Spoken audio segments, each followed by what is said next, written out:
নমস্কার বন্ধুরা, ঋতুজ হেলথ স্টেশনে আপনাদের সকলকে জানাই অনেক অনেক স্বাগত। আপনারা সবাই কেমন আছেন? আশা করছি সবাই ভালো আছেন আর সুস্থ আছেন। আজকে এই যে পাশে মা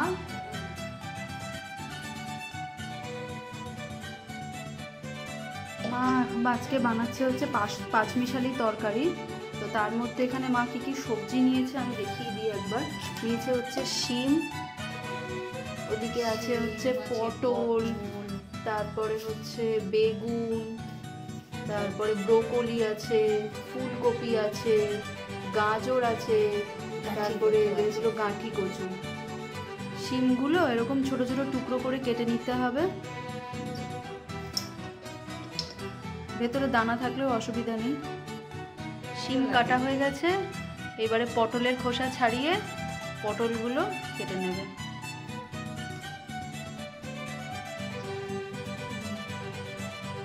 আপনারা ডুমো ডুমো করেও কিন্তু কাটতে পারেন পটল, যেভাবে চাই আর কি। এখানে পটলের দানাগুলো কিন্তু বের করে দিয়েছে। আপনারা যদি পটলের দানা খেতে পছন্দ করেন তো দানাগুলো রেখে দিতে পারেন। তার কাটা হচ্ছে বেগুন।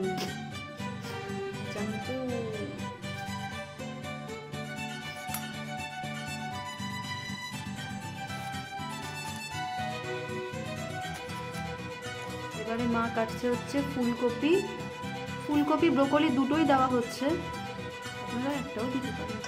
এর মধ্যে একটু ছোট ছোট করে বাঁধাকপির কুচিও কিন্তু দেওয়া যায়। এবারে কাটছে হচ্ছে ব্রোকলি, ছোট ছোট টুকরো করে নিচ্ছে। এই প্রত্যেক কটা সবজি অল্প অল্প করে দিতে দিতেই দেখবেন কতগুলো সবজি হয়ে যাবে। এবারে মা হচ্ছে কুমড়ো কেটে নিচ্ছে। এটা কি মিষ্টি কুমড়ো না এমনি কুমড়ো? মিষ্টি কুমড়ো।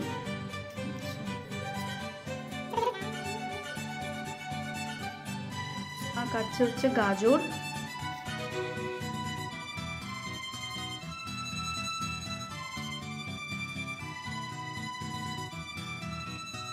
মা এখন কি কাটছেন?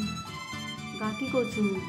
আচ্ছা, অনেকে গাঁঠি কচু খেতে পছন্দ করেন না বা খাওয়ার অনেকে রেস্ট্রিকশন থাকে, সেক্ষেত্রে এটা চাইলে কিন্তু আপনারা বাদ দিয়ে দিতে পারেন গাঁঠি কচুকে, কিন্তু দিলে কিন্তু বেশ ভালো লাগে খেতে।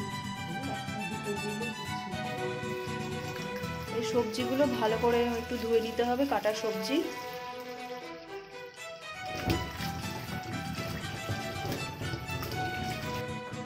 জল ছড়িয়ে একটা পাত্রের মধ্যে মা রাখছে। মা আবার মটরশুঁটি দেবে বলে তরকারিতে নিয়ে এসছে, সব ছাড়ানো আছে, সেগুলো একটু ধুয়ে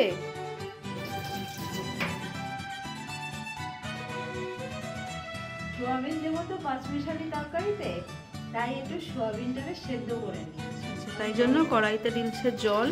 এই অল্প কয়েকটা এই যে হচ্ছে এই কটা সোয়াবিন দেওয়া হচ্ছে, এবার এগুলো জলের মধ্যে ঢেলে দেবো। এই 4-5টা বড়ি, ডালের বড়ি? বিউলির ডালের বড়ি। কিসের ডাল? বিউলির ডাল। আচ্ছা।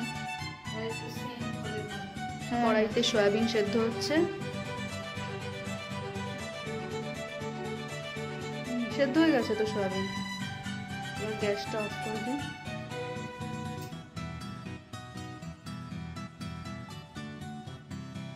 কড়াই গরম হয়ে গেলে তাতে মা ঢেলে দিচ্ছে একটু তেল। ওই সবজিতে বড়ি দেবে, সেই বড়িগুলো ভাজবার জন্য।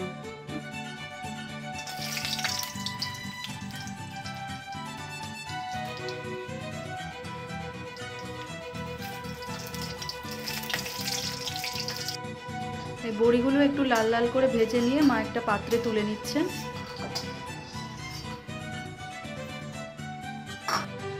এবার মা তরকারির ফোড়ন হিসেবে দিচ্ছে হচ্ছে শুকনো লঙ্কা। এটা কি? পাঁচফোড়ন, একটা তেজপাতা। এবারে একে একে মা সবজিগুলো দিয়ে দেবে কড়াইতে।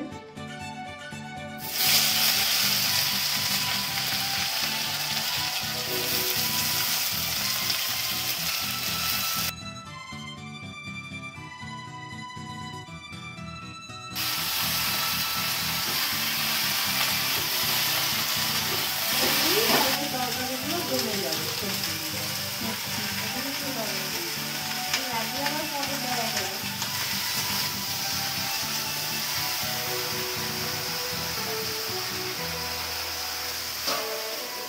ঢাকা দিয়ে দিই, সবজিগুলো একটুখানি সেদ্ধ হোক ভেতরে। তো হচ্ছে আমাদের গাছের লঙ্কা, বেগুনি বেগুনি দেখতে। এখানে লঙ্কাগুলো মাঝখান থেকে মা একটু ফেলে দিচ্ছে।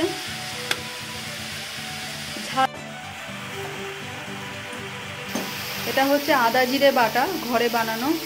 এবার এটা যাচ্ছে তরকারিতে।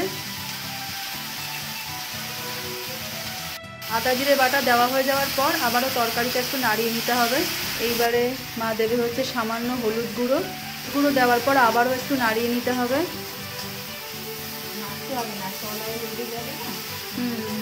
সেটাই তো, তলায় লেগে যাতে না যায় তার জন্য তো নাড়তে হবে।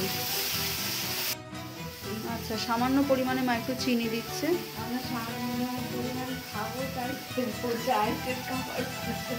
হ্যাঁ, যারা চিনি খাবে না তারা দেবে না। এবারে লঙ্কাগুলো মা ঢেলে দিল।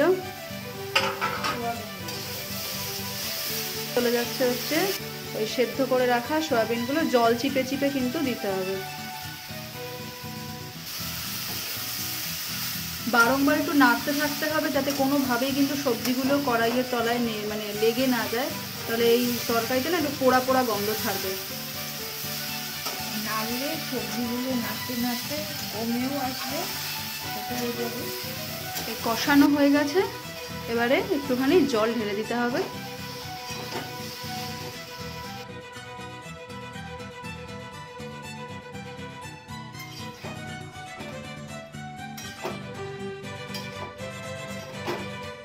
জল দেখতে পাচ্ছেন নিশ্চয়ই। জল দেওয়ার পর একটুখানি ঢাকা চাপা দিয়ে দিতে হবে ফুটতে থাকার জন্য আর কি। তরকারি ফুটছে, এইবার কিন্তু ভেজে রাখা বড়িগুলো ঢেলে দিতে হবে।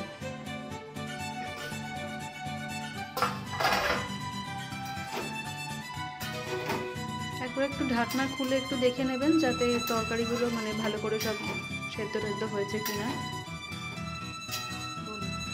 এই পাঁচমিশালি তরকারি নামানোর আগে, মানে নামাবো সেই মুহূর্তে ধনেপাতা কুচি করে দিয়ে নামিয়ে ফেলতে হবে। কিন্তু আমার বাড়িতে সবাই খাবে না ধনেপাতা, সেই জন্য ধনেপাতা দিতে পারলাম না। ধনেপাতা শীতকালে দিলে খুবই একটা ভালো গন্ধও ছাড়ে। এদিকে তরকারি রান্না প্রায় হয়ে গেছে, প্রায় নয় একদমই হয়ে গেছে।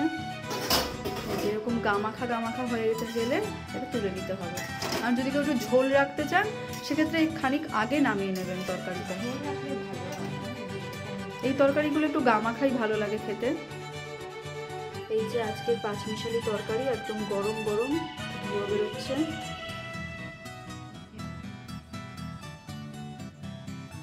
গরম তরকারি আর মেথি রুটি, এমনিতে একটা রাত্রেবেলার খাবার। আপনারা সবজি দিয়ে বা যে কোনো প্রোটিন আইটেম দিয়েও কিন্তু খেতে পারেন।